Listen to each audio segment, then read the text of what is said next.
தமிழ்நாடு, மேற்கு வங்க மாநிலங்களின் எதிர்க்கட்சி நாடாளுமன்ற உறுப்பினர்கள் வரக்கூடாது என்பதற்காகவே நாடாளுமன்ற சிறப்பு கூட்டம் அவசரமாக கூட்டப்படுவதாக முன்னாள் மத்திய நிதியமைச்சர் ப. சிதம்பரம் விமர்சித்துள்ளார்.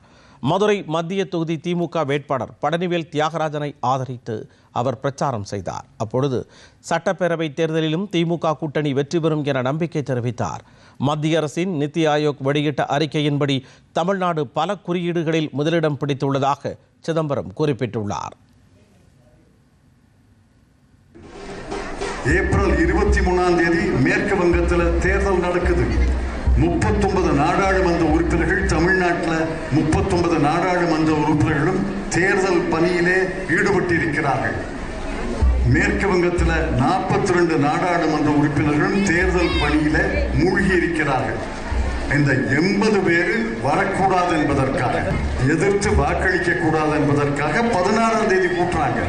வேணும்னு இது திட்டமிட்ட சதி, திட்டமிட்ட மோசடி என்று நான் குற்றம் சாட்டுகிறேன்.